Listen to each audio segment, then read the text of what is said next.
సవరింతువా తెలుగు జాతి కేదారాన అగుపించు ద్వేష బీజంకురం వివరింతువా తెలుగు భవన రంగస్థలిన్ రాటాలముని శాంతి నాటకము నడిపింతువా తెలుగు పొడమి మేల్మార్గాన సమతారస ఆర్ద్ర వసంతలక్ష్మి.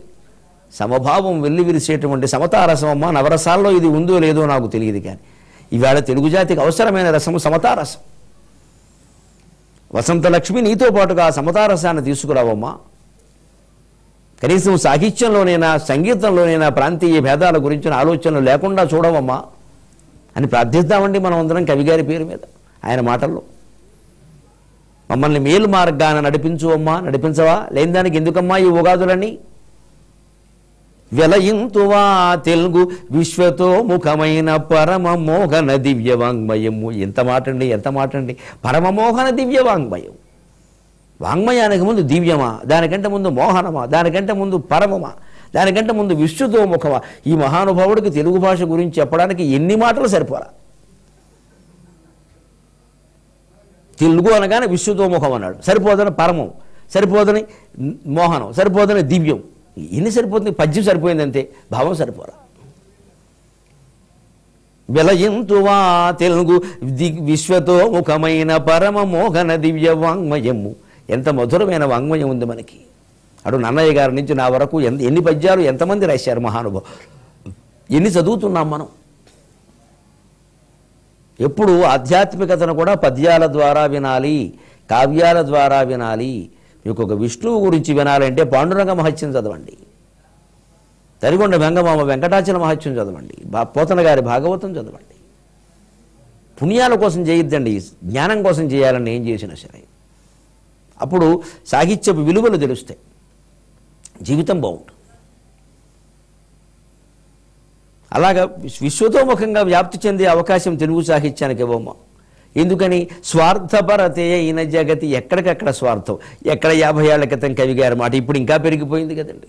ఏ రంగంలో చూసినా ఏకస్వామ్యం, ఏకస్వామ్యం. ప్రతి దాంట్లో 2 3 మిగిలిన వాళ్ళందరూ అడుక్కు తినడమే, పెత్తనం చేసేస్తున్నారు వాళ్ళంతే. ఇందులో ప్రగతి, పంచశీల, శాంతి, సహన సహిత జీవనం. ఒకరు వ్యవహారాల్లో ఒకరు వేలు పెట్టద్దు అనేటువంటి పంచశీల సిద్ధాంతానికి అనుగుణంగా శాంతి సహితంగా మేము జీవించలేమా అమ్మా. అందుకని అటువంటి ఏర్పరింతువా అదృష్టము నీ రాక కారణానవో జగా ఉగాది. జగా ఉగాది ఆ యతి స్థానంలో గా పెట్టారు. కారణాన ఓ జగా ఉగాది, కారణాన ఓ జగా ఉగాది అది విడదీస్తే అది గా ఉగాది. గా తీసుకెళ్ళి యతి స్థానంలో పెట్టి జగా, అది ప్రయోగం అంటే. శ్యామకూర వెంకటకవి మాటల్లో ఉంటాయి. నువ్వు రావడం వల్ల ఒక అదృష్టాన్ని కలిగించవమ్మా అన్నారు. అంచేది ఈసారైనా అదృష్టం కలుగుతుందని మనం ఆశిద్దాం. ఒక్క మాట, ఉంటే ఉగాది లేకపోతే శివరాత్రి అంటారు. ఉగాది మీద ఎంత గొప్ప సామెత ఉంది. ఎప్పుడు ఉన్న రోజు ఉగాది అనుకోవాలి. ఈ ఉగాది ఒక్కటే కాదు, ఎప్పుడుంటే అప్పుడు శుభ్రంగా 4 పచ్చళ్ళు 4 రకాల పిండి వంటలు వేసుకుని తినేయడమే. లేదనుకోండి, లేదమ్మా దరిద్రం అనొద్దు. శివరాత్రి ఉపవాసం ఉన్నామని చెప్పండి, తెలుగు మాట. అంటే నీ లేమిని బయట పెట్టద్దు, ఎప్పుడూ హాయిగా ఆనందంగా ఉండు, ఏడుపు మొహం పెట్టుకుని ఉండొద్దు, ఆ దరిద్రానికి ఎవరినో తిట్టద్దు. ఇది ఉంటే ఉగాది, లేతే శివరాత్రి. ముఖ్యంగా భాష గురించి ఒక్క మాట చెప్పి నేను సెలవు తీసుకుంటా.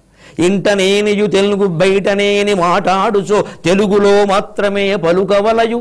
ఈ ఉగాది నాడు మనం ప్రతిజ్ఞ చేద్దామమ్మా. ఇంటనేనియు బయటనేని మాటాడుచో తెలుగులో మాత్రమే పలుకవలయు. ఉత్తరముల తెలుగు ఉద్యోగముల తెలుగు చేవ్రాలు తెలుగులో చేయవలయు. ఇంగ్లీషు మధ్యమం వెడువ నిండు అయిన తెలుగు చక్కగా నేర్చి తీరవలయు. అక్రమక్కుల సంస్కృత అభ్యాసమును వీడి తెలుగు భాష పఠించి తీరవలయు. తల్లి తెలుగు తల్లి భరతధాత్రి పొంగ, తల్లి తెలుగు తల్లి భరతధాత్రి పొంగ, నీతి పద్యములెన్నేని నేర్వవలయు. మనము మన కొరకయి మన మనుగడకయి, మనము మన కొరకయి మన మనుగడకయి చేయవలెనివి ఇకనైన చేయవలయు. చేయవలెనివి ఇకనైన చేయవలయు. స్వస్తి.